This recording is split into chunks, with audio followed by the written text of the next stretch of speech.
మరి ఈరోజు test menu ట్రోల్స్లో ప్రతి సీన్ క్లైమాక్స్ తెలుసా? That's what I want.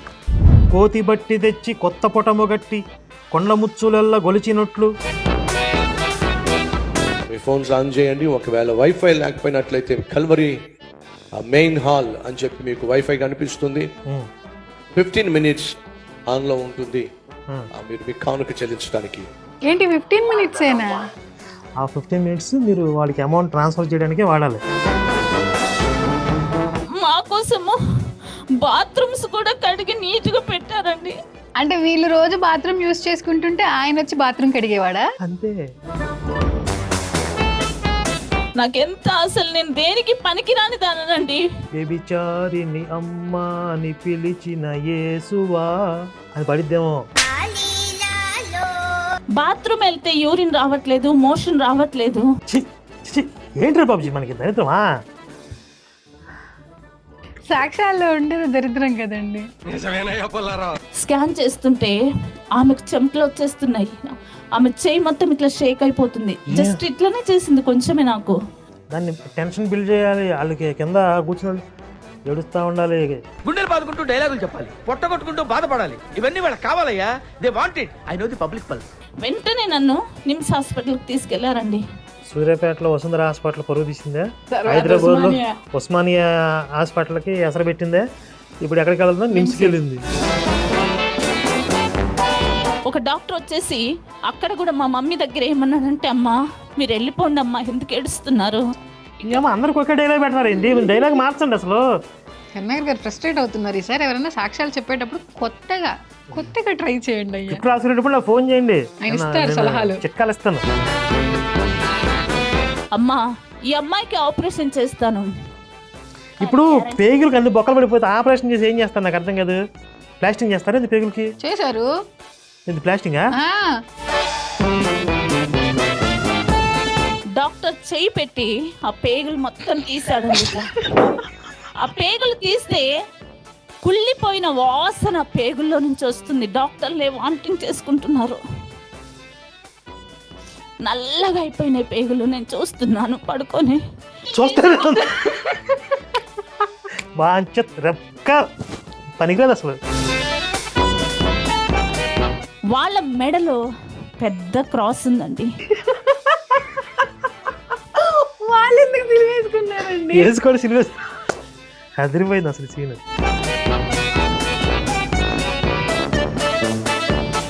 తండ్రి అంటే ఎవరు? యెహోవా. ఆయన కూడా సిలివేసుకున్నాడు. ఆయనకి ఎందుకు సిలువ? యెహోవాను కూడా మతం మార్చేశారు. అయ్యో, ఆయన యూదు మతం కదా, ఆయన కూడా క్రైస్తవ మతంలోకి మార్చేశారు. వాళ్ళకి ఎవరు తయారు చేసి ఇచ్చారు ఇవి? ఆయన వాళ్ళకి ఎవరు చేస్తారు? వాళ్ళు కూడా చేసుకుని ఉంటారు. మోసే కొండ మీద పోయి పలకలు చెక్కోరా? ఎలా అంది రిప్కా అక్క? అక్క వాళ్ళ అక్క రిప్కా కొట్టుకుపోయింది అసలు. అంతేగా.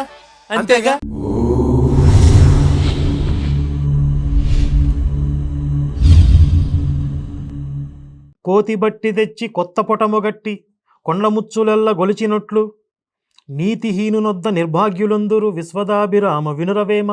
దీని అర్థం ఏంటంటే, కొండ ముచ్చులన్నీ కలిసి ఒక కోతిని పట్టుకొచ్చి దానికి పట్టు చీర కట్టి దాన్ని పూజించినట్లుగా ఒక నీతిహీనుడి దగ్గర నిర్భాగ్యులందరూ చేరి వాడిని గౌరవిస్తూ ఉంటారు.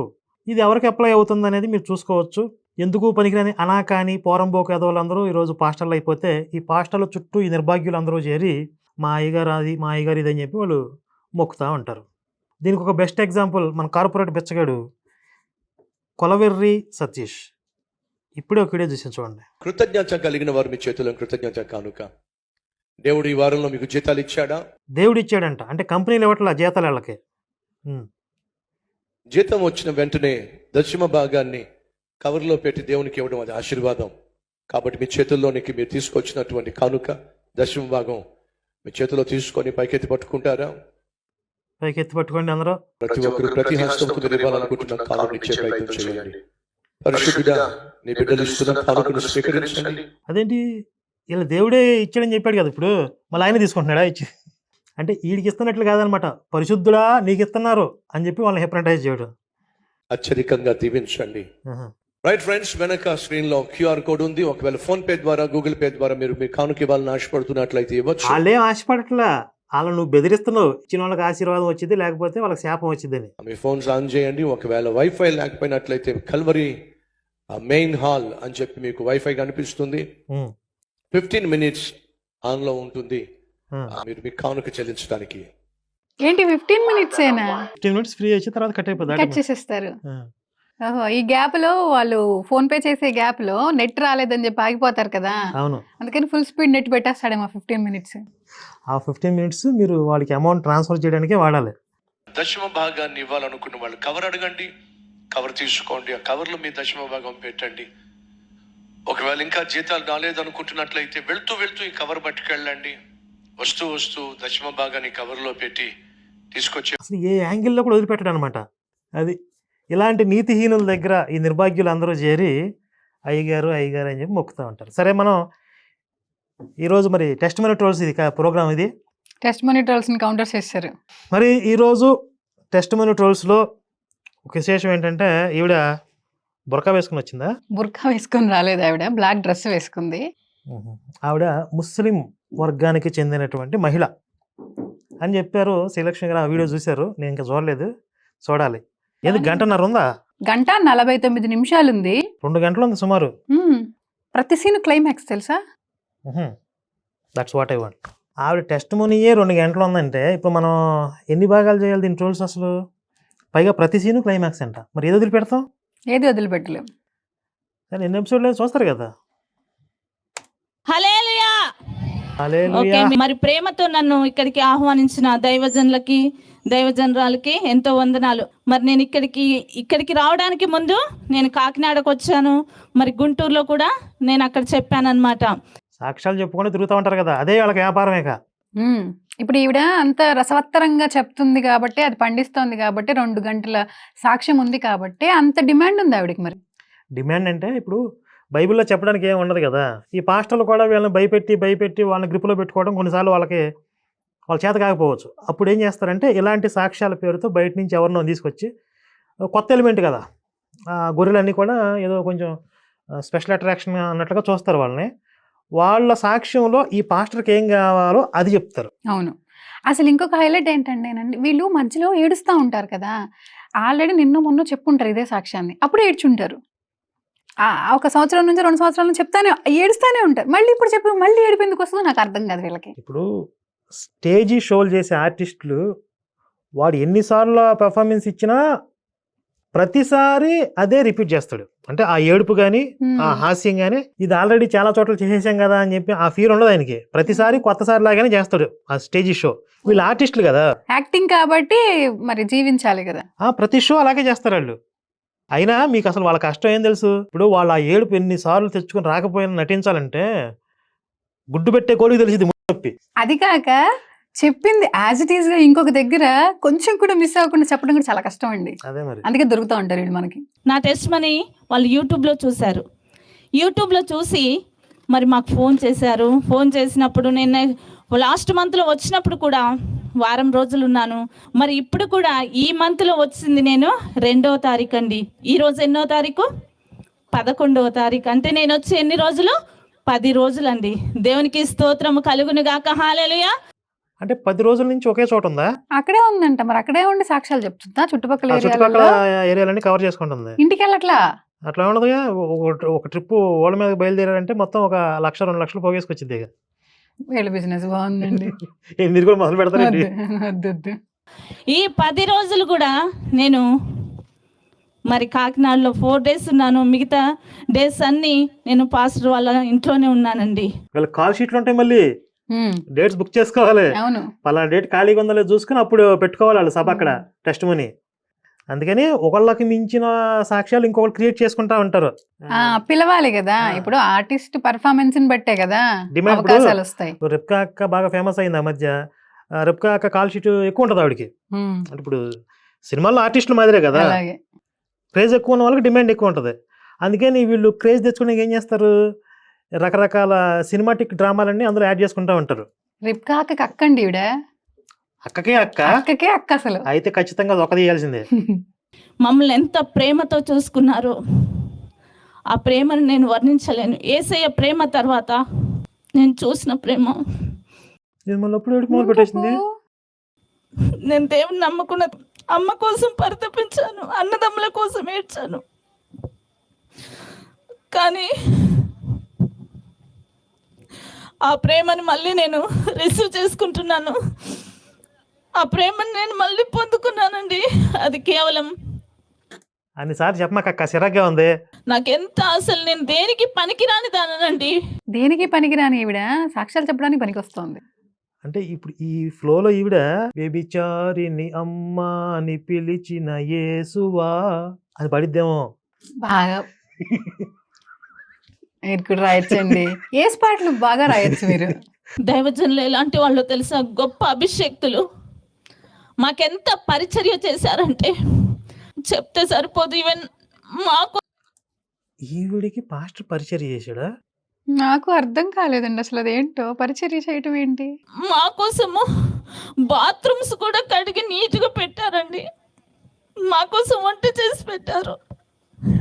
అంటే వీళ్ళు రోజు బాత్రూమ్ యూజ్ చేసుకుంటుంటే ఆయన వచ్చి బాత్రూమ్ కడిగేవాడా? అంతే. ఎందుకలా? ఈవిడ కడుక్కోవచ్చు కదా ఆయన వచ్చి కడిగే లోపు. పని మనిషిని పెట్టచ్చు కదా. పోని పని మనిషిని పెట్టొచ్చు కదా. అంటే వాడికి ఏం ఫ్యాంటసీలు ఉన్నాయో ఆ బాత్రూమ్, అదొక ఆనందం, అదొక తుత్తి అడిగి. మా కోసం వంట చేసి పెట్టారు. ఏమైనా రాదా? దానికి ఏడవాలా? ఇప్పుడు వంట నీకు రానందుకు ఏడుస్తున్నావా, ఆయన చేసినందుకు ఏడుస్తుందో అర్థం కావట్లేదండి. బిజినెస్ మ్యాన్లో సార్ ఈడు చెప్పి ఐ లవ్ యూకి ఈడు అడుగుతున్న 5 లక్షలకి సింక్ అవ్వట్లేదండి. ఆడు చేసిన దానికి ఈడు ఏడుస్తున్న దానికి సంబంధం ఉందా సంబంధం లేదు. అసలు? వాళ్ళు పక్కన కింద పడుకొని మాకు వాళ్ళ బెడ్రూమ్ ఇచ్చారు. ఇలాంటి దైవ సేవకుల్ని నేను ఎక్కడ కూడా చూడలేదండి. అంటే సాక్ష్యం బాగా చెప్పేద్దామని ఫిక్స్ అయ్యాడు. నేను ఎంతగానో పాస్టర్మ్మకి పాస్టర్ గారికి నా వందనాలు చెల్లిస్తున్నానండి. ఏమిచ్చినా మేము వాళ్ళ రుణాన్ని అయితే పాపం ఎంత చేసి పెట్టాడు. పేమెంట్ తీసుకోకుండా వెళ్తావా అక్క నువ్వు ఆ పాస్టర్ దగ్గర? కదా, పేమెంట్ తీసుకోకుండా వెళ్ళిద్ది ఈవిడ. ఎందుకు వెళ్ళిద్ది? ఇప్పుడు ఆవిడ వచ్చిందే వాళ్ళకి దశంభాగాలు ఎక్కువ రావడానికి, జనాలు ఎక్కువ రావడానికి. వాళ్ళకి ఒక ప్రాఫిట్ వచ్చింది, అందులో నుంచి వీడికి ఒక ప్రాఫిట్ కావాలి. తమ్ముడే బ్యాగడే అంతే. అనేది. మేము మహమ్మదీయులమండి. మేము ముస్లిమ్స్. మాది సూర్యాపేట. ఫస్ట్ టైం కదా మనం ఒక ముస్లిం ముస్లిం. అమ్మాయి, నిజంగా ముస్లిం అవునగా మాకు తెలియదు, ఆవిడ చెప్పుకుంటుంది ముస్లిం వర్గం నుంచి యేసయ్యని నమ్ముకున్నాను అని చెప్తున్న ఒక సాక్ష్యాన్ని ట్రోల్ చేయడం ఫస్ట్ టైం. ఉన్నాయి కొన్ని ముస్లిం అని చెప్పి ఇందులోకి వచ్చాము అన్నవి చాలా ఉన్నాయి. కానీ అంటే ఇప్పుడు బ్రాహ్మిన్స్ ఎట్లయితే టార్గెట్ చేస్తారో ఒక స్పెషల్ కదా. మామూలుగా ఇతర వర్గాల్లో నుంచి చాలా మంది వచ్చినట్లుగా చూపిస్తారు, ఇది రేర్ స్పెషల్ అయింది కదా, అట్లా పట్టుకొస్తారు కొంతమందిని. అసలు నిజమో అబద్ధమో కూడా తెలియదు ఈవిడ ముస్లిమో కాదు. అంతేకాదు ఇప్పుడు చాలా మంది బ్రాహ్మిన్స్ అని చెప్పి అబద్ధాలు అట్లా అవునవును. అంతే. అమ్మా నాన్న 5 మంది పిల్లలు, 2 అబ్బాయిలు 3 అమ్మాయిలు. మా చిన్నప్పుడే మా నాన్నగారు చనిపోయారండి. మా నాన్నగారు ఎక్సైజ్ డిపార్ట్మెంట్లో జాబ్ చేసేవాళ్ళు. ఎన్నో కష్టాలు, ఎన్నో శ్రమలు అనుభవించామండి మేము. ముస్లిమ్స్ ఎలా ఉంటారో తెలుసా అండి? బుర్కా వేసుకుంది బయటికి రారు, ఖురాన్ చదవాలి, వేరే దేవుళ్ళు అన్నది మాకు అసలు తెలియదు. మేము ఆరాధించేది ఒక అల్లాని మాత్రమే. ఆ విధంగా మేము నిష్ఠగా ఉండేవాళ్ళమండి మా కుటుంబంలో. ఇప్పుడు హిందుత్వం నుంచి మతం మారిన వాళ్ళు అన్నప్పుడు హిందూ దేవుళ్ళని అవమానించడం చేస్తామంటారు కదా. అవును. మరి ఇప్పుడు అల్లాని ఆరాధించే కుటుంబం నుంచి వచ్చామని చెప్తుంది. మరి అల్లాని కూడా ఏమైనా మాట్లాడిందా? లేదు లేదు, అల్లానేం అనలేదు అసలు. హిందువులంతా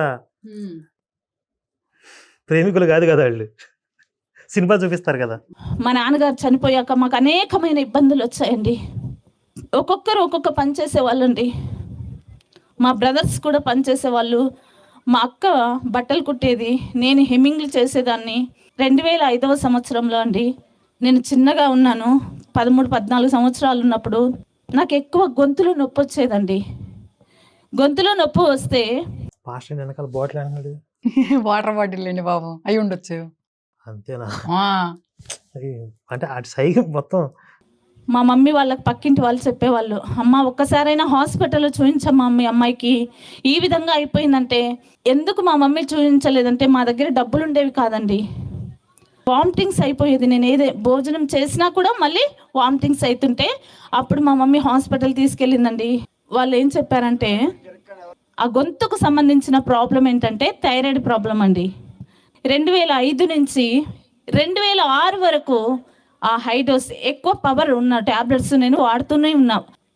1 సంవత్సరం వాడిన తర్వాత 2006లో మరి సాయంకాల టైంలో ఏమైందంటే నాకు కడుపులో నొప్పి వచ్చేసింది.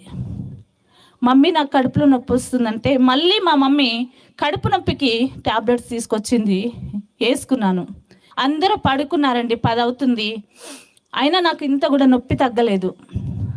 అలాగే ఇంట్లో పడుకోలేక నిల్చోలేక అటు ఇటు తిరుగుతున్నా నొప్పి ఎక్కువైపోయి నా కడుపు ఇంత ఉబ్బిపోయిందండి. బాత్రూమ్కి వెళ్తే యూరిన్ రావట్లేదు, మోషన్ రావట్లేదు, కాళ్ళు చేతులు కడుపు మొహం మొత్తం ఉబ్బిపోయినాయండి. మా మమ్మీ లేచిందండి 5 గంటలకి.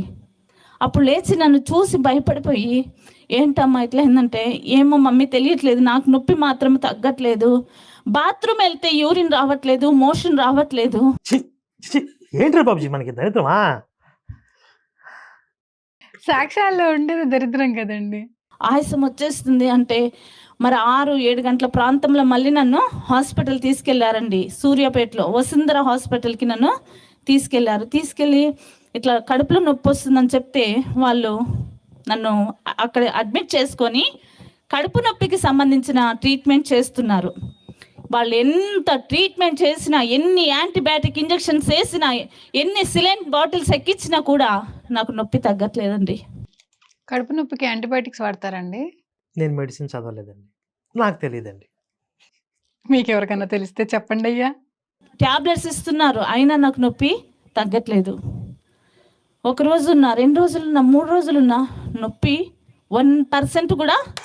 అసలు 3 రోజులు కంటిన్యూగా కడుపు నొప్పి ఉంటే ఎవరైనా బతుకుతారా? అదే కదా అసలు మీకు తెలియట్లే ముందు. అంటే ఇప్పుడు పాకం ముదురుతుంది ఇప్పుడే. ఇప్పుడు యాంటీబయాటిక్స్ ఇవ్వాలి అంటే ఫస్ట్ టెస్ట్లు చేయాలి. ఏదైనా ఇన్ఫెక్షన్ ఉంది అని తెలిస్తేనే కదా ఇస్తారు. అసలు టెస్ట్లు ఏం చేయకుండా జస్ట్ ఊరికే ట్రీట్మెంట్ చేస్తానంటే సెలైన్ లెక్కించుకుంటూ. అదే ఆవిడ చెప్పింది. తగ్గలేదు. 3 రోజులు కూడా నాకు యూరిన్ మోషన్ రాలేదండి.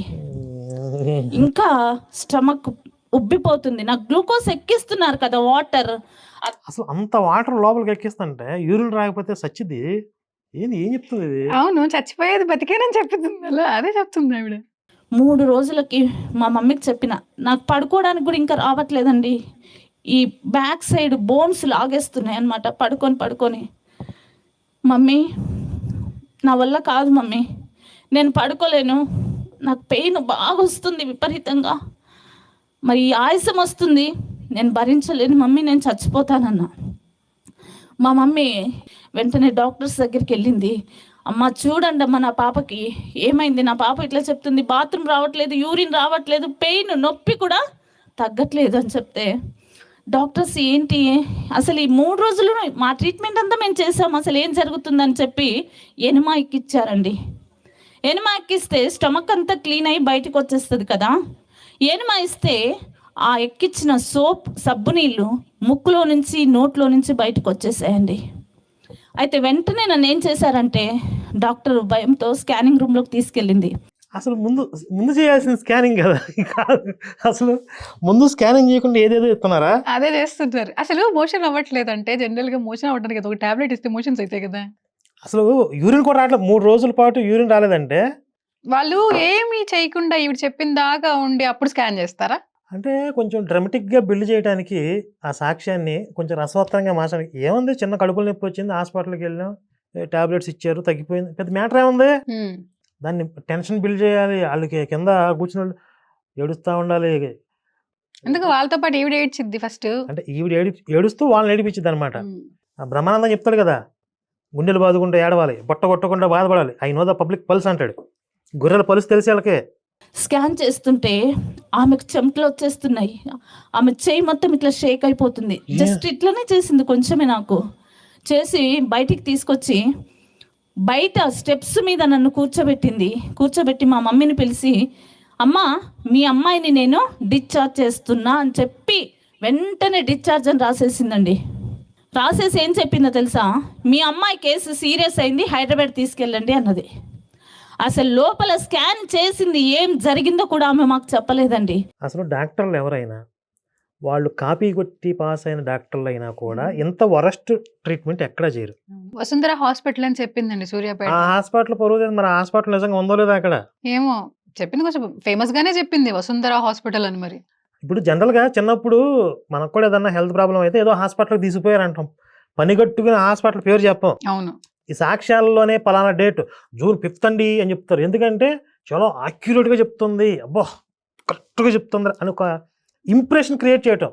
అసలు వీళ్ళు ట్రీట్మెంట్ మూడు రోజులు అక్కడే ఉన్నారు, ఫీజు కట్టాలి కదా. నువ్వు మా అమ్మాయికి జబ్బేంటో చెప్పకుండా నేను పే చెయ్యను అంటే వాళ్ళు చెప్తారు కదా అసలు ఏదైంది. అసలు ఏదో ఒకటి చెప్పాలి, డాక్టర్ పలానా ప్రాబ్లం అని చెప్పి దీనికి ఇక్కడ సొల్యూషన్ లేదు తీసుకెళ్ళమని చెప్తారు. అవును, నేను డిశ్చార్జ్ రాస్తాను తీసుకెళ్ళిపో అని ఎవరు అనరు. అసలు 3 రోజుల పాటు స్కానింగ్ చేయకుండా, లోపల ప్రాబ్లం ఏంటో తెలియకుండా బయట నుంచి ఇష్టం వచ్చిన మందులన్నీ వాడేశారంట. ఆ అడ్మిట్ ఎందుకు చేసుకుంటారు, ప్రాబ్లం ఏంటో తెలియదు. వైద్య శాస్త్రంలోనే ఒక అద్భుతం ఇది. ఇదేముంది, అన్ని అద్భుతాలే. ఏం జరిగిందంటే ఏం చెప్పట్లేదు ఆమె. మీరు ఎంత అర్జెంటుగా తీసుకెళ్తే వీళ్ళు చెప్పే కథల్లో కూడా ఆ క్యారెక్టర్ కూడా డ్రమటిక్ గానే బిహేవ్ చేస్తాయి.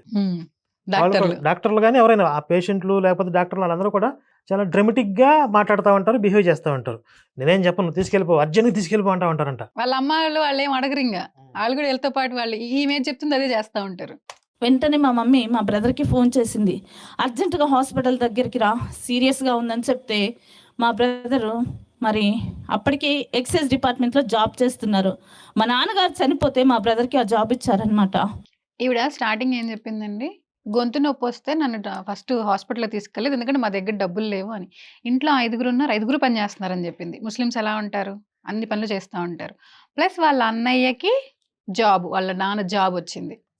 ఇప్పుడు వాళ్ళ నాన్న పోయినాక మాకు కష్టాలు వచ్చినాయి అని చెప్పింది. అవును, అంటే వాళ్ళ నాన్న ఇన్కమ్ వాళ్ళ అన్నకు బ్రదర్కి వచ్చేసింది కదా. అవును, సింపుల్ గా మరి ఏ బాధలు లేకుండా పెరిగానంటే ఏం బాగోదు కదా, సప్పగా ఉంటది కదా. 50,000 ఉంటే ఆ డబ్బులు తీసుకొని మరి హాస్పిటల్ దగ్గరకు వచ్చి కార్ బుక్ చేసి నన్ను, మా మమ్మీని, నా చిన్న బ్రదర్ని మరి కార్లో ఎక్కించి హాస్పిటల్కి పంపించారండి. ఎక్కడికి? ఉస్మానియా హాస్పిటల్కి వెళ్ళామండి. నైట్ 12 అవుతున్నది ఉస్మానియా హాస్పిటల్కి వెళ్ళేసరికి. ఆ 12 గంటలకి లోపలికి వెళ్ళాలంటే వామిటింగ్ వచ్చేస్తుంది.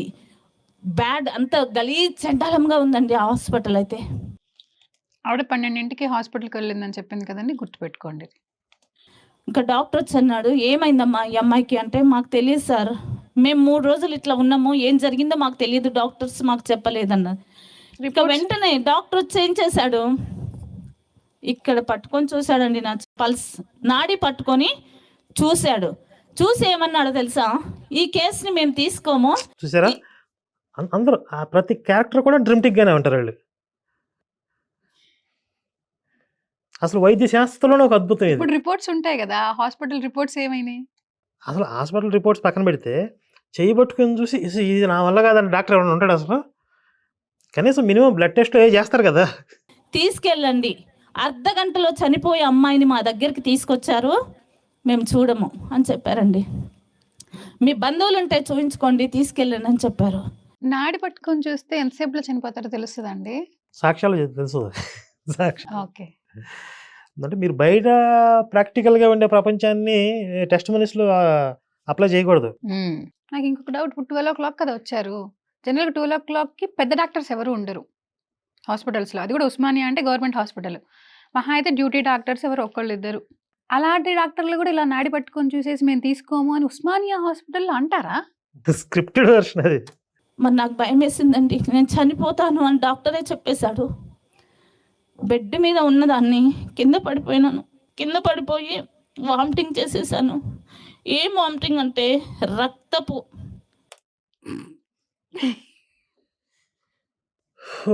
యేసు దగ్గర ఎంత బ్లడ్ ఉందో కానీ అసలు ఈవిడికి ఈ బ్లడ్ను ఈ వాంతులను కంటిన్యూగా అవుతూనే ఉన్నాయి. నిజంగా మనలో ఎవరికైనా చిన్నప్పుడు ఏదైనా ప్రాబ్లం అయిందనుకోండి, ఆ ప్రాబ్లం నుంచి బయటపడ్డా, ఇప్పుడు బ్రతికి బాగానే ఉన్నాం కదా, క్షేమంగా ఉన్నాం కదా, అప్పుడు నాకు ఇంత ప్రాబ్లం అయ్యింది, ఇంత ప్రాబ్లం నేను జయించాను అని చెప్పి కొంతమంది గర్వంగా చెప్పుకుంటారు. మాక్సిమం గర్వంగానే చెప్పుకుంటారు. కొంతమంది అదొక హ్యాపీగా, అంటే అదొక మెమరీ లాగా చెప్పుకుంటారు. అవును, ఎవడు ఏడవడు, వీళ్ళు ఓన్లీ ఈ ఆర్టిస్టులు మాత్రమే ఏడుస్తారు, ప్రతిసారి ఏడుస్తారు. ఇప్పుడు ఈ సాక్ష్యాలు చెప్పుకుంటూ ఊరు తిరుగుతుంది కదా, ప్రతి ఊర్లో ఏడ్చిద్ది. అవును, ఇప్పుడు ఏదన్నా ఇందాక అదికే అన్నా, నేను నేర్చింది కదా, మళ్ళీ ఈరోజు ఏడిపోతుంది అదే విషయానికి. మరి అదే చెప్పింది, గుడ్డు పెట్టే కోడి తెలిసి ముడి నొప్పి అని. ఆడికి ఎన్నిసార్లు సాక్ష్యాలు అన్నిసార్లు ఏడవాలి ఆవిడ. పాపం అండి, వాళ్ళ కష్టం పగోడికి కూడా రాకూడదండి. కష్టం ఎందుకు, అది డబ్బులు ఎందుకు వస్తున్నాయిగా. ఆర్టిస్టులు కష్టమే ఉంది. బ్లడ్ గడ్డలు బ్లడ్ కక్కేసాను. ఇంత మాదిరి వారు బ్లడ్. డాక్టర్ వచ్చి తీసుకెళ్ళండి అంటున్నాడు. అసలు డాక్టర్లు ఎవరైనా తీసుకోండి ఎవరంటారు అసలు? ఎందుకంటారు, అది గవర్నమెంట్ హాస్పిటల్ డాక్టర్స్ అసలు తీసుకెళ్ళమని అనుకుంటా కదండి. ట్రీట్మెంట్ చేయకుండా ఎక్కడ తీసుకోమంటారు? ఎక్కడికి తీసుకెళ్ళాలి? మా మమ్మీకి కూడా తెలియదు. ఏడుస్తుంది. డాక్టర్ చచ్చిపోతుందని చెప్పేశాడు 1/2 అవర్లో. ఇంకా ఏడ్చేస్తుంది. కార్ డ్రైవర్ ఉన్నాడు కదా, ఆయన ఏం చెప్పాడంటే, మేడం నాకు నిమ్స్ హాస్పిటల్ తెలుసు, తీసుకెళ్దామన్నాడు. వెంటనే నన్ను నిమ్స్ హాస్పిటల్కి తీసుకెళ్లారండి. సూర్యాపేటలో వసుంధర హాస్పిటల్ పరువు తీసిందే, తర్వాత హైదరాబాద్లో ఉస్మానియా. ఉస్మానియా హాస్పిటల్కి ఎసరు పెట్టిందే, ఇప్పుడు ఎక్కడికి వెళ్తుందా? నిమ్స్కి వెళ్ళింది. తెల్లవారుజామున 4 అవుతుంది. తెల్లవారుజామున 4 అవుతుంది నిమ్స్కి వచ్చేసరికి 12ంటికి వచ్చాము, అరగంటలో పోయిద్దని చెప్పి డాక్టర్ చెప్పాడు అంది కదా. కదా. అదే గుర్తుపెట్టుకోమన్నాను నేను. 4 అయింది అంటే 4 అవర్స్ బ్రతికింది ఆల్రెడీ. వెంటనే మరి డాక్టర్స్ స్ట్రెచ్చర్ మీద, బాయ్స్ వచ్చి నన్ను స్ట్రెచ్చర్ మీద పడుకోబెట్టి లోపలికి తీసుకెళ్ళి బెడ్ మీద పడుకోబెట్టారు. పడుకోబెట్టి మా మమ్మీని అడిగారు, ఏమైంది అమ్మాయికి? తెలియదు సార్. జరిగిందంతా మా మమ్మీ చెప్పేసింది. ఆ డాక్టర్స్ కూడా ఏం చెప్పారంటే, ఈ అమ్మాయి అయితే బ్రతకదండి, మీ బంధువులు ఎవరైనా ఉంటే పిలిపించుకొని చూపించుకోండి, తీసుకెళ్ళండి అంటున్నారు. ఇక మా మమ్మీ గట్టిగా ఏడ్చేస్తుంది, సార్ నాకు ఎవ్వరు లేరు సార్. ఇప్పుడు సాక్ష్యంలో ఇదంతా ఎందుకంటే జనరల్గా జరిగింది కట్టే కొట్టే తెచ్చేలా చెప్పొచ్చు కదా. మా అమ్మ ఏడ్చింది, నేను ఏడ్చాను, నేను కింద పడి డొల్లాను. అదే మామూలుగా సింపుల్గా ప్రాబ్లం వచ్చింది, హాస్పిటల్ ఏముంది అందులో, దాన్ని ఎలా క్రియేట్ చేయాలి మరి అదొకే.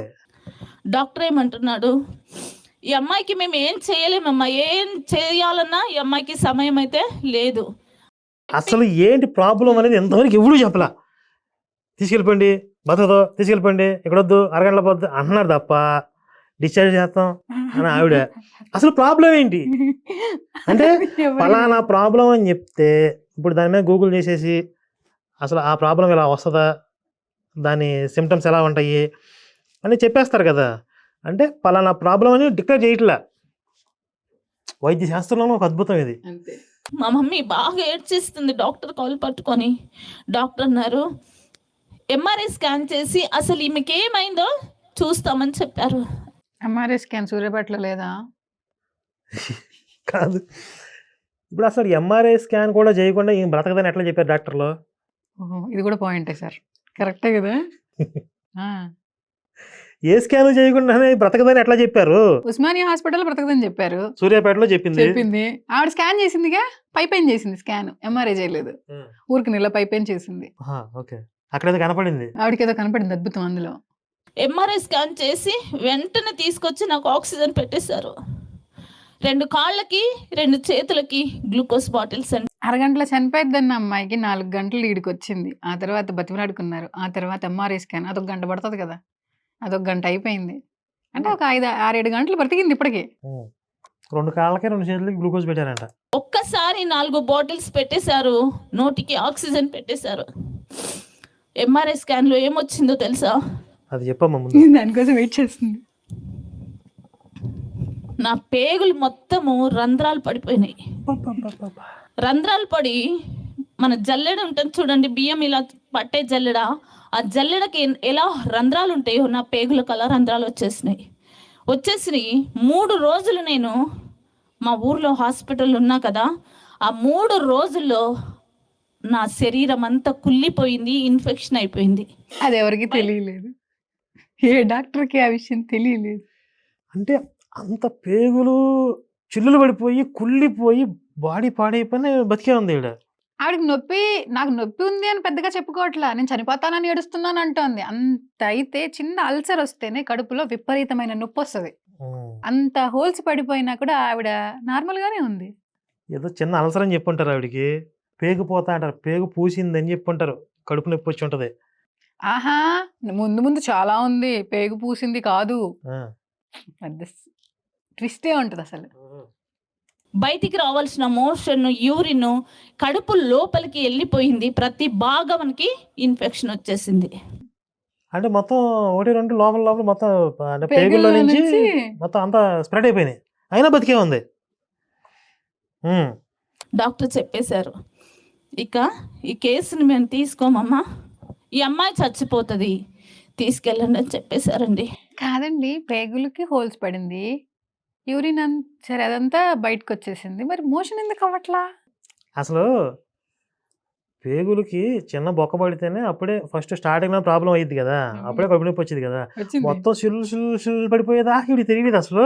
అంటే 3 రోజుల్లోనే చిల్లులు పడిపోయినాయా? అది చాలా రోజులు ప్రాసెస్ జరిగింది కదా అన్ని పడాలంటే. ఇక మా మమ్మీ ఏడుస్తుంది, గట్టిగా కేకలేసి ఏడుస్తుంది.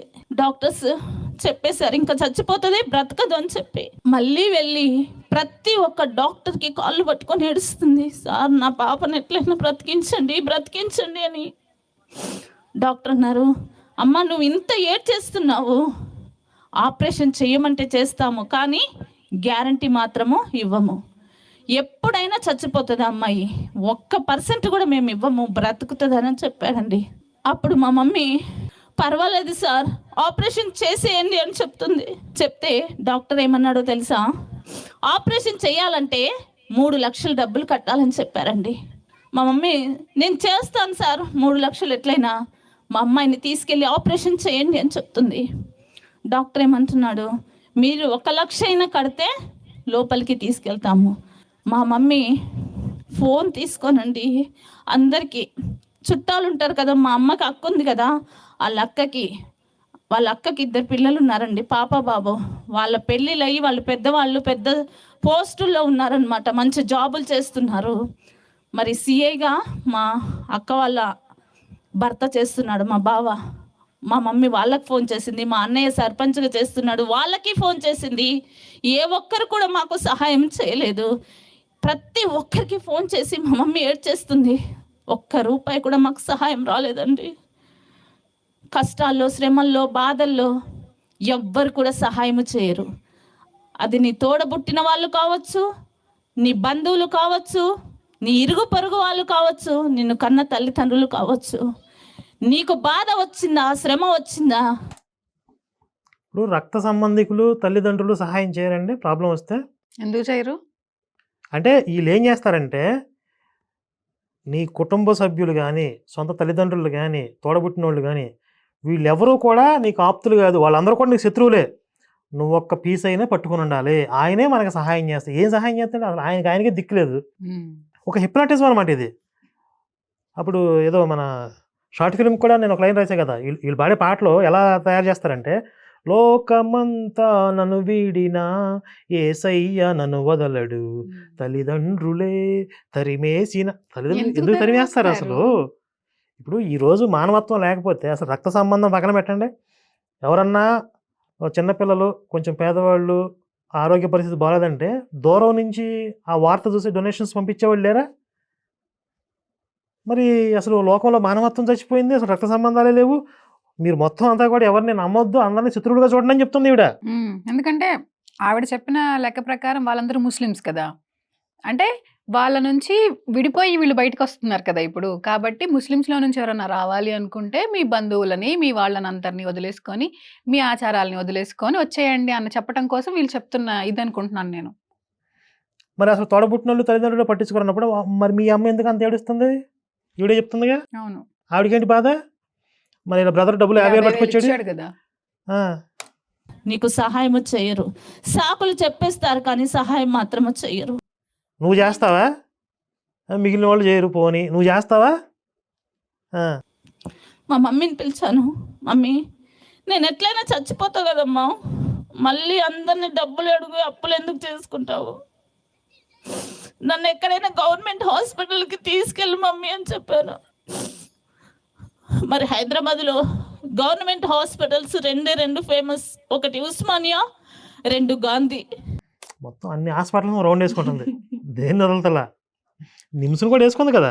వాళ్ళ డాక్టర్లు నరరూప రాక్షసులు వాళ్ళు చావు బతుకుల మధ్య ఉన్న పేషెంట్ని పెట్టిన బేరం ఆడుతున్నారని చెప్పింది. ఉస్మానియాలో మాత్రం తీసుకొని అన్నారు కదా, గాంధీకి రాసేసారండి. లో పడుకోబెట్టారు, నోటికి ఆక్సిజన్, 2 కాళ్ళకి చేతులకి గ్లూకోజ్ ఎక్కుతుంది. కాళ్ళకి చేతులకి గ్లూకోజ్ ఏందండి? కాళ్ళకి కూడా గ్లూకోజ్ పెడతారేమో, ఎక్కడ పడితే అక్కడ పెట్టేస్తారు.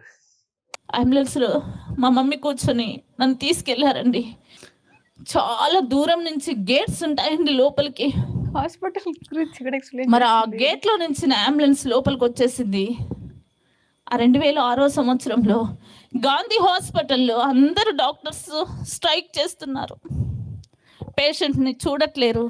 దరిద్రుడికి ఏ రేవుకి వెళ్ళినా ముళ్ళపరి కానీ లేదంటే ఆవిడే కొంచెం కాంప్లికేటెడ్గా మారుస్తారు కదా కొద్దిగా. అక్కడ అవన్నీ జరిగి ఉండవు. ఆవిడ అలా చెప్పుకుంటోంది. ఇప్పుడు అన్నీ ఒకేసారి ఆవిడకే వచ్చి పడతాయా? వీళ్ళకే వచ్చి పడతాయా? అంటే సాతానని ఏమని చెప్పింది ఆ తర్వాత. ఆహా! ఆ. అయ్యేం చెప్పలే. అందరూ టెంట్లు వేసుకొని బయట కూర్చొని స్ట్రైక్ చేస్తున్నారండి.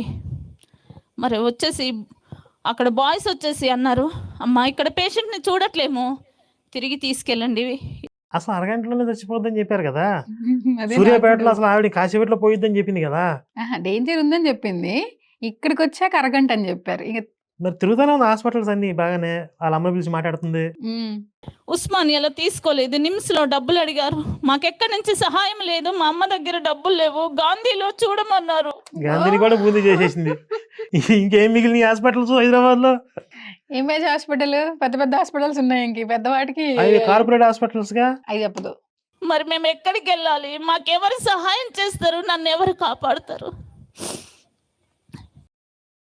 ఆ మధ్య ఒక ఆమె, నేను సొరకాయలు దూరాను, ఆత్మ దెయ్యాలు వచ్చి నన్ను సొరకాయలో వల్ల నన్ను ఏదో చేయబోతుంటే దెయ్యాలతో ఎలివేషన్ ఇచ్చింది కదా ఏసై. అవును అవును. అంటే ప్రతి ఒక్కళ్ళు వీళ్ళ సాక్ష్యంలో ఏం చేస్తారంటే ఏసై ఎంట్రీకి ముందు ఎలివేషన్ ఇస్తారు. అంటే ఇప్పుడు హీరోయిన్ ఎవరన్నా ఒక క్యారెక్టర్ ఆర్టిస్ట్ బాగా కష్టంలో ఉంటే విలన్స్ అందరూ వచ్చి, రౌడీలు అందరూ వచ్చి వాళ్ళని వేధిస్తుంటే ఇప్పుడు హీరో ఒక ఎలివేషన్ ఇవ్వాలి కదా. ఇప్పుడు ఇంత క్రిటికల్ సిచ్యువేషన్లో పీస్ అయ్యి వచ్చాడు. పీస్ అయ్యి అంటే తప్పు, పీస్ శాంతిని బోధిస్తారు కదా ఆయన. ఆ విధంగా అనమాట. చిన్న అబ్బాయికి మా కళ్ళ ముందే మా అమ్మ చూస్తుండగానే ఫిర్సులు వచ్చి కొట్టుకుంటుంటే అబ్బాయిని తీసుకున్నారు. డాక్టర్స్ చూడలేదు, ఆ అబ్బాయి ప్రాణాలు పోయినాయి. గాంధీ కూడా వేసుకుంటుంది. ఏ హాస్పిటల్లో వదలతల. మరి నన్ను బ్రతికిస్తారా? అంబులెన్స్లో ఉన్న నా దగ్గరికి వస్తారా? డాక్టర్స్ నన్ను చూస్తారా? మీరు చెప్పారు కదా ఇందాక ఎలివేషన్. ఒక అబ్బాయి చనిపోయాడు, వాడిని ఎవరు పట్టించుకోలేదు డాక్టర్లు. మరి ఈవిడ బతికుందిగా. అదే డాక్టర్సే చూస్తున్నారా?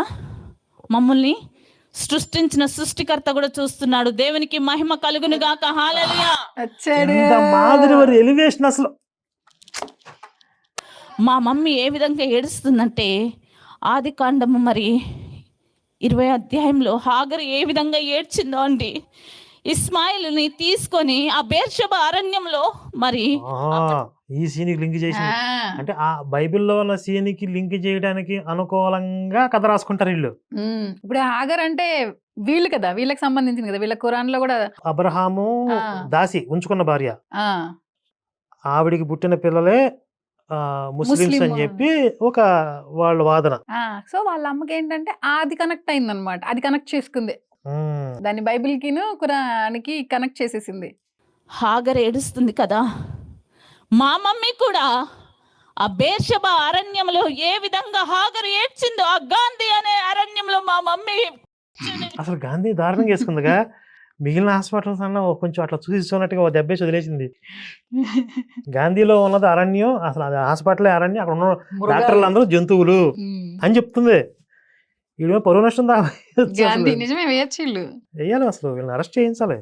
లేకపోతే వీళ్ళ ఎలివేషన్ కోసం, వీళ్ళ పీస్ అయ్యే ప్రమోషన్ కోసం మరి ఇంత అడ్డదిడ్డంగానా కూర్చొని విలపిస్తుంది, ఎలుగెత్తి ఏడుస్తుంది.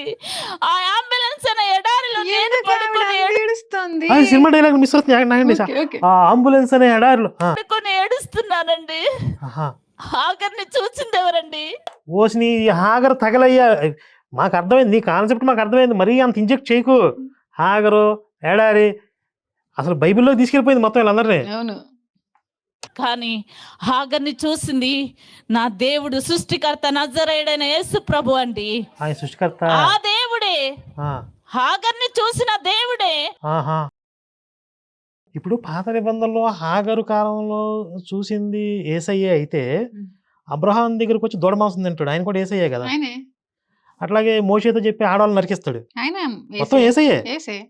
పురుష సంయోగం ఎరిగిన ప్రతి స్త్రీని అడ్డంగా నరికించాడు, అంటే పెళ్ళైన ప్రతి స్త్రీని.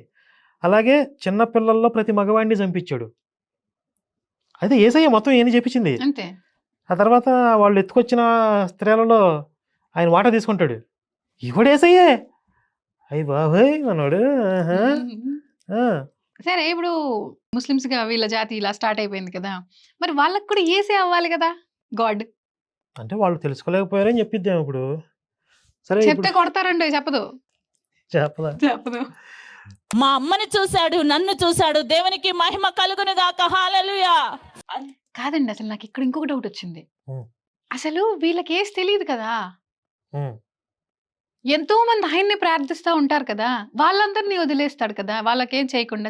చాలా మంది చనిపోతున్నారు. అసలు సంబంధమే లేని వీళ్ళని ఆయన ఎందుకు చూశాడు?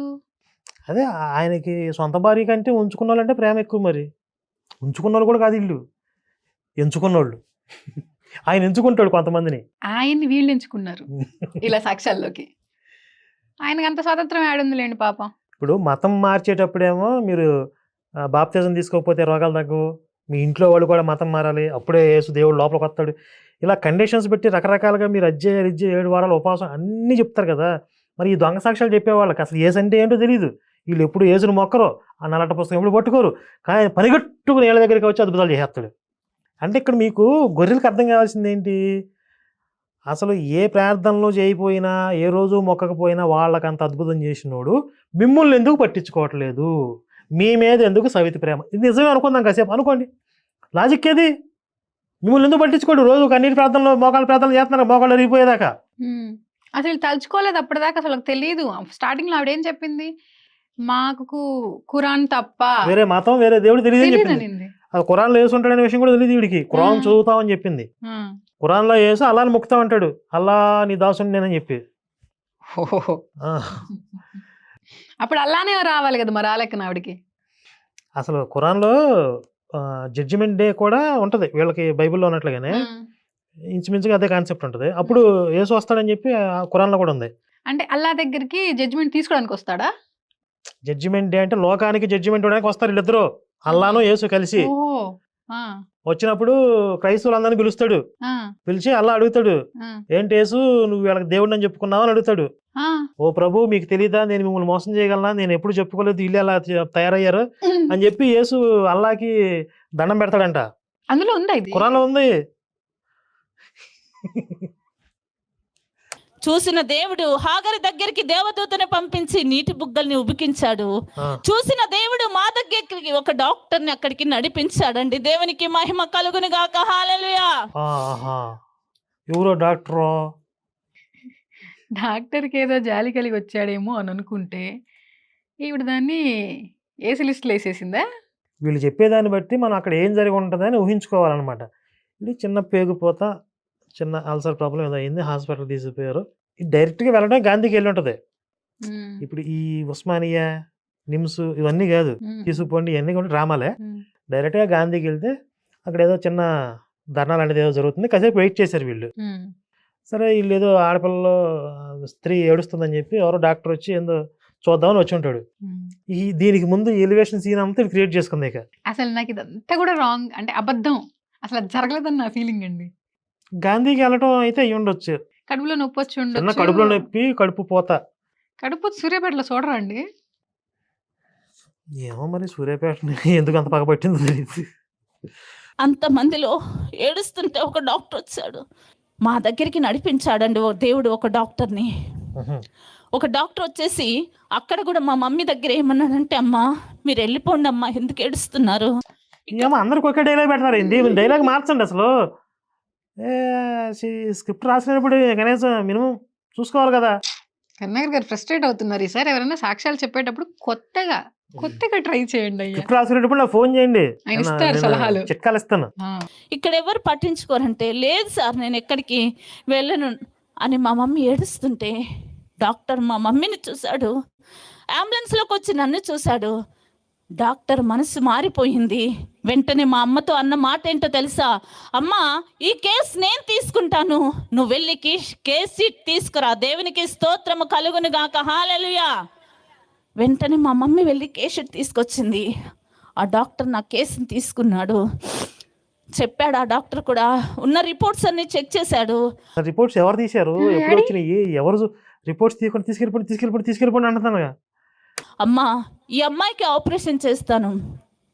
ఇప్పుడు పేగులకి అన్ని బొక్కలు పడిపోతే ఆపరేషన్ చేసి ఏం చేస్తాను నాకు అర్థం కాదు. ప్లాస్టింగ్ చేస్తారా ఇది పేగులకి? చేశారు. ఇది ప్లాస్టింగా? మరి అదే కదా రిప్కా అక్క అన్నాను.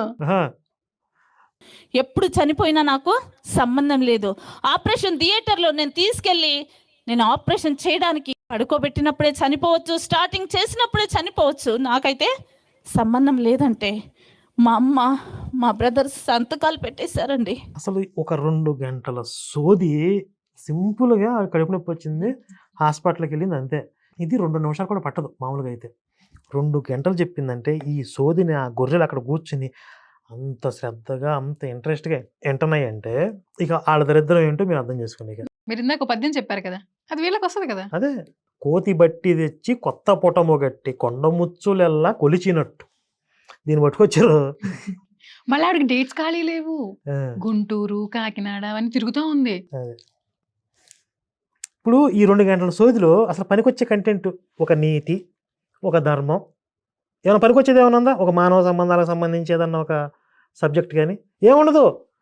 ఈవిడికి ఎక్కడ లేని రోగాలన్నీ ఉంటాయి, అద్భుతాలు జరుగుతాయి అంతే. టెస్ట్ మనీలోనే జరుగుతాయి, ఇంకెక్కడ జరుగుతాయి? ఎక్కడ పొద్దున్నే 7 గంటలకి ఆపరేషన్ థియేటర్లకి తీసుకెళ్లారు.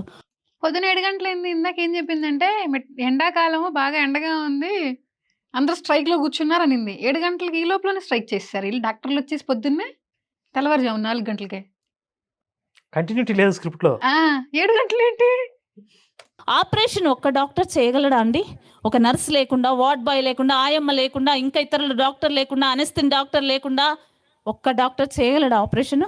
అంటే ఒకటే డాక్టర్ తీసుకుపోయాడా? ఆయన ఒక్కడే, అంటే మిగతా వాళ్ళందరూ స్ట్రైక్ లో ఉన్నారు కదా, ఉమ్. నేను తీసుకుంటాను ఈ కేసు అని చెప్పి ఆయన ఒక్కడే ఆపరేషన్ థియేటర్ లోకి తీసుకెళ్లాడంట. చేయలేడు కదా.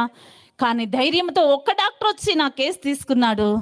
కానీ ఆపరేషన్ థియేటర్లోకి వెళ్ళిపోయినాక నా యేసయ్య 15 మంది డాక్టర్లను పంపించాడు. దేవునికి మహిమ కలుగును గాక. హల్లెలూయా. ఆ రోజు జరుగుతున్నది స్ట్రైక్. డాక్టర్స్ రాము అన్నారు. అసలు ఈవిడికి ఏసయ్యే తెలియదు కదా అప్పుడు. ఈవిడ కోసం ఎందుకు పంపించాడు బెటాలియన్? కానీ మనుషులకు అసాధ్యము, నా యేసయ్యకి సమస్తము సాధ్యము. పాపం ఏసయ్య ఆయన ఎవరు ఆయన మహానుభావుడు అనుకుంటాడు అసలు. నేను ఎప్పుడు చేశాను అనుకుంటాడేమో. యమలోకంలో యమబోట్లు చూస్తా, ఇప్పుడు ఈ సాక్ష్యాలు చూస్తా ఉంటారు. ఏసు పక్కన పెట్టుకుని, ఏసుని పక్కన కూర్చోబెట్టుకుని చూస్తాను, నీ గురించి చెప్తుందని. అసలు వీరుడు సూర్యుడు అని చెప్తా ఉంటారు కదా, ఈ యమబోట్లు ఎలా చూస్తారు ఏసుని అంటే, ఏసేమో ఊరుకోండి సార్ నాకేం తెలియదు అన్నాడు. 15 మంది డాక్టర్స్ వచ్చారు. మరి నా ఆపరేషన్ స్టార్ట్ చేశారండి. లోపల నాకు మత్తిచ్చేశారు, ఇక్కడ ఎముకల్లో పడుకోబెట్టారు. ఈ పైనుంచి ఇలా చీల్చుకుంటూ కింది దాకా చీల్చేశారు నా పొట్టను చీల్చినప్పుడు ఒక బెలూన్లో గాలి ఎట్లా బయటికి వచ్చేస్తుందో అట్లా బస్సు మనం గాలి బయటకు వచ్చేసింది. ఆ గాలి ఎట్లుందంటే చండాలమైన వాసన. ఆ వాసనను ఎవ్వరు కూడా భరించలేను. ఇప్పుడు ఆ గాలి ముందు కూడా బయటకు వెళ్ళొచ్చు కదా, అప్పుడప్పుడు కొంచెం కొంచెంగా లీక్ అవ్వచ్చు కదా, ఎందుకు అవలా? ఎదురా బాబు మనకి ఇద్దరు వాసన అనమాట. డాక్టర్స్ కూడా ఇలా ఓపెన్ చేసి దూరం వెళ్ళిపోయారండి. పారిపోయారు. ఒక టబ్బు పెట్టారు కింద. డాక్టర్ చేయి పెట్టి ఆ పేగులు మొత్తం తీసాడండి. ఆ పేగులు తీస్తే కుళ్ళిపోయిన వాసన పేగుల్లో నుంచి వస్తుంది. డాక్టర్లే వామిటింగ్ చేసుకుంటున్నారు. నల్లగా అయిపోయినాయి పేగులు. నేను చూస్తున్నాను పడుకొని. ఆ పేగులు పనికిరాదు అసలు. డాక్టర్ చెయ్యి పెట్టి పేగులు తీసి టబ్బులో వేసాడంట, కడుగుతున్నాడు. సబ్బు తెచ్చారా, సోప్ వేసారు అందులో, చెప్పింది నెక్స్ట్ వస్తుంది అది కూడా. నా వల్ల కాదు అయ్యో. సబ్బు కాదులే, వాళ్ళు వేసే లిక్విడ్స్ ఏవో వేసి కడుగుతారు అనమాట. గ్లూకోజ్ బాటిల్, ఎన్ఎస్ బాటిల్స్ ఉంటాయి కదా, ఆ బాటిల్స్ 100 బాటిల్స్ తీసుకొచ్చి కట్ చేసి బకెట్లలో పోసి మగ్గులతో నా కడుపులో పోసారండి.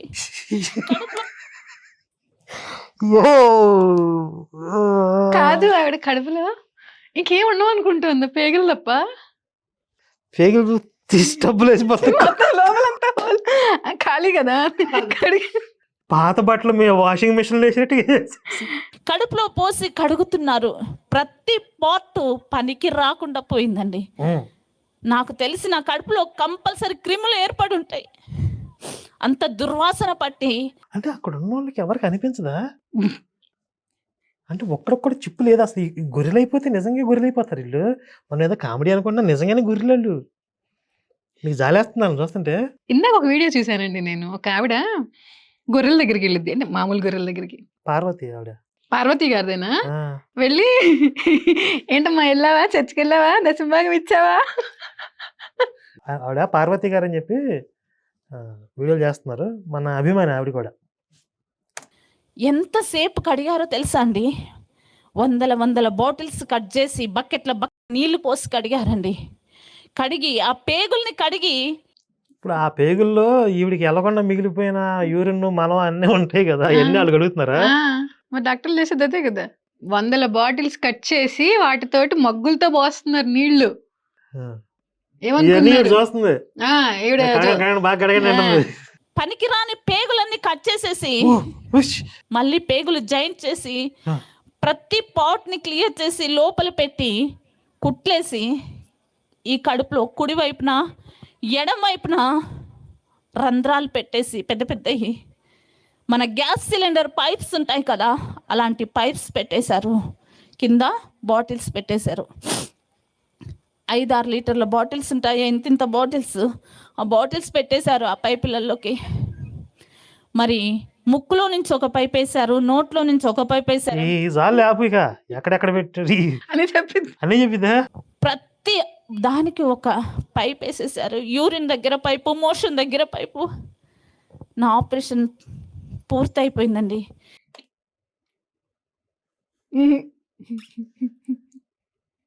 అసలు ఇది కాదు, దీని తర్వాత ఇంకా ఉంటది. దీనికి తట్టుకోవడం నా వల్ల కావట్లేదు ఇక. ఎప్పుడు పూర్తయిందో తెలుసా? పొద్దున 7 గంటలకు తీసుకెళ్తే రాత్రి 8 గంటలకు నా ఆపరేషన్ పూర్తయిందండి. ఎన్ని గంటల ఆపరేషన్ తెలుసా? 11 గంటల ఆపరేషన్ జరిగిందండి నాకు. 11 గంటల అనస్థీషియా ఉంటుందండి. అది పోగానే ఇంకోటి ఇస్తున్నారు ఇంజక్షన్. అసలు అంత అనస్థీషియా ఇవ్వకూడదు కదా. ఆపరేషన్ జరిగిన తర్వాత డాక్టర్స్ చెప్పారు, ఆపరేషన్ అయితే చేశాము, అబ్జర్వేషన్లో పెడతారు. నన్ను కూడా ఐసీలో పెట్టారండి. పెట్టిన తర్వాత ఎప్పుడైతే నా ఆపరేషన్ పూర్తయిందో నేను మత్తులోకి వెళ్ళిపోయిన, కోమాలోకి వెళ్ళిపోయానండి. ఐసీలో పడుకోబెట్టారు. 3 రోజుల దాకా నాకు స్పృహ రావట్లేదండి. కానీ 3 రోజుల తర్వాత నేను స్పృహలోకి వచ్చానండి. కళ్ళు తెరుస్తున్నాను. ఇలా నా బెడ్ ఉంది. నా బెడ్ పక్కన 3 వ్యక్తులు నిలబడి ఉన్నారండి. ఓ, ఆ 3 వ్యక్తుల్ని చాలా హైట్గా ఉన్నారు. పైనుంచి కింది దాకా ఒకే వస్త్రం తొడగబడి ఉన్నది. మంగోట వేసుకొచ్చాడు. ఆ, ఒక వ్యక్తిని చూస్తే మిగతా 2ని చూసినట్టున్నది.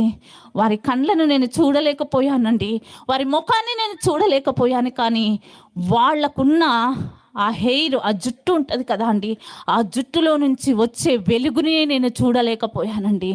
ఆ వెలుగు ఎంత వెలుగొస్తుందంటే ఆ వెలుగుకి నా కళ్ళు మూర్చుకుపోతున్నాయన్నమాట. అంత మాత్రమే కాదండి, ఆ 3 వ్యక్తులు కళ్ళల్లో కన్నీరుందండి. ఎందుకురా?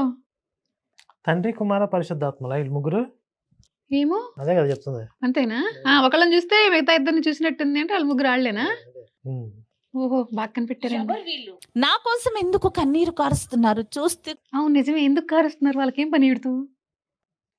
ఎవరికి తెలుసు వాళ్ళు ఎందుకైనా కలుస్తారు. అసలు ఆవిడకి వాళ్ళు ఎవరో తెలీదు. వాళ్ళే మొన్న పిల్ల చచ్చిపోయింది భవ్యశ్రీ అని. ఎంతో మంది పిల్లలు చచ్చిపోతున్నారు. అప్పుడు కన్నీళ్ళు రావాళ్ళకి. వాళ్ళు పట్టించుకోరు. చర్చిలో చచ్చిపోవాలని పట్టించుకోరు వాళ్ళు. చూస్తూ కళ్ళు మూస్తున్నాను. ఇంకా ఏముందో తెలుసా అండి? వీరు క్రిస్టియను అని గుర్తుపట్టడానికి ఏముంటుంది వాళ్ళ దగ్గర? సిలువ ఉంటుంది. ఆ సిలువని చూడగానే వీళ్ళు క్రిస్టియన్స్. మందిరం మీద సిలువను చూడగానే ఇది చర్చ్. అలాగే చూడండి, వాళ్ళ మెడలో పెద్ద క్రాస్ ఉందండి. వాళ్ళు ఎందుకు సిలువ వేసుకున్నారండి? వేసుకోడు సిలువ. అదిరిపోయింది అసలు సీన్. వేసుకొని మెల్ల సిలువ వేసుకుని తిరుగుతున్నాడు. ఇప్పుడు తండ్రి కుమార పరిశుద్ధాత్మనా? తండ్రి అంటే ఎవరు? యెహోవా. ఆయన కూడా సిలువ ఆయన కూడా సిలువ వేసుకున్నాడు. ఆయనకి ఎందుకు సిలువ? యెహోవాను కూడా మతం మార్చేశారు. అయ్యో, ఆయన యూదు మతం కదా, ఆయన కూడా క్రైస్తవ మతంలోకి మార్చేశారు. వాళ్ళకి ఎవరు తయారు చేసి ఇచ్చారు ఇవి? ఆయన వాళ్ళకి ఎవరు చేస్తారు? వాళ్ళు చేసుకుని ఉంటారు. మోషే కొండ మీద పోయి పలకలు చెక్కురా, అట్లాగే వీళ్ళు 3 కూర్చుని సిలువలు చెక్కున్నారు. సిలువలు వేసుకోవడం అయితే కోటిలో కొని ఉంటారు వస్తా హాస్పిటల్ వచ్చే ముందు ఆ లంగోట ఎక్కడ చేయించుకున్నారు? ఏమో హెయిర్ కటింగ్ కూడా ఎక్కడో మంచిగా బాగా చేశారు. లాంగ్ హెయిర్ ఇప్పుడు Shining. షైనింగ్. హెన్నా పెట్టుంటారు. పరిశుద్ధాత్మకు కూడా రూపం ఉందా? పరిశుద్ధాత్మకు కూడా లంగోట వేసి సిలివేసేసింది. ఇది ఏదేం చేస్తారు జనరల్గా. ఇప్పుడు ఒక దేవుడు గుణగణాలను వర్ణించడానికి మనకు శాస్త్ర ప్రమాణం ఉండాలి. హిందుత్వంలో మనకి ఏదన్నా పురాణంలోనో శాస్త్రంలోనో ఆ వర్ణన ఉండి దాన్ని బట్టి ఒక చిత్రమో బొమ్మో గీస్తారు. వీళ్ళు ఎవడికి వాడే ఇప్పుడు ఈవిడ ఒక రకంగా తయారు చేసి దేశని. అలా కాదు, సిలువ ఉంటే వాళ్ళ దేవుడిని వర్ణించినట్టు ఇంక వాళ్ళకి అదే ప్రమాణం అన్నమాట వాళ్ళకి. అంటే వచ్చింది మళ్ళీ అల్లా అనుకుంటారేమోనని ముస్లిమ్స్ కదా ఈవిడ. అవునండి, కరెక్టే. అల్లా కాదు వచ్చింది యేసు యేసు. అని. క్రిస్టియన్ దేవుడు. క్రిస్టియన్ అంటే ఎలా గుర్తుపడతాం మనం అని చెప్పిందిగా, అదన్నమాట. సరే ఎక్కడ తాగుదాం? ఎలా అంది రిప్కా అక్క? అక్క రెప్కాకు వాళ్ళ అక్క. రెప్కాకు కొట్టుకుపోయింది అసలు. అంటే ఇప్పుడు ఫస్ట్ బిగినింగ్లో సాక్ష్యం చూసి సాగదీస్తుంది కదా, ఆర్భాటం కోడి పెట్ట తోలు కొట్టి పెట్టినట్టు ఉంటదేమో అనుకున్నా. మ్యాటర్ ఉండదేమో అనుకున్నా, కొంచెం బాగానే ఉంది మ్యాటర్. నేను చెప్పాలి అసలు ఏసుకే సిలివేసిందంటే ఏసు సిలువ ఆల్రెడీ వేశారు. ఏసు యెహోవాకు కూడా వేసింది. అది బాగుంది. అసలు చూసారా, ఎక్కడన్నా అంటే మేము మొక్కిన దేవుళ్ళు ఎవరు మాకు సహాయం చేయలేదు ఇలాంటి పదాలు రాకుండా. వీళ్ళమ్మ జనరల్గా అయితే అల్లాని వేడుకోవటం అల్లాని మొక్కటం చేయాలి కదా. అదే హిందువుల సాక్ష్యాలు అయితే వాళ్ళ దేవుడిని పిలిచారు, మొక్కిన దేవతలకు మొక్కారు, సమాధానం ఇవ్వలేదు, అట్లా చెప్పేవాళ్ళు. అసలు అల్లమ్మ ఎక్కడా కూడా దేవుడికి మొక్కినట్టుగా కూడా చెప్పలా. అది అంత ధైర్యం చేయలేకపోయారు. అంటే వాళ్ళ విషయంలో చేయలేరులే. వాళ్ళ రిలేటివ్స్ ముస్లిమ్స్ అయి ఉంటారు కదా, అలా ఏమన్నా చెప్పిన విషయం తెలిస్తే చంపేస్తారుగా. చంపేస్తారు, మనం ఎందుకు చెప్పడం, వాళ్ళు ప్రేమ మతస్థులు ఏదేం చేస్తారు వీళ్ళు. సరే ఓకే. కాబట్టి ఇలాంటి చిల్లర సాక్ష్యాలతో ఒక మతం ఎలా సర్వైవల్ అవుతుంది అనేది ఇక ఆ భగవంతుడికే తెలియాలి. అదే కలియుగం. మరి ఈ 7 సాక్ష్యం ఇంకా కంటిన్యూటీ ఉంది. వచ్చే భాగంలో మళ్ళీ కలుద్దాం. జై శ్రీరామ్, భారత్ మాతాకి జై.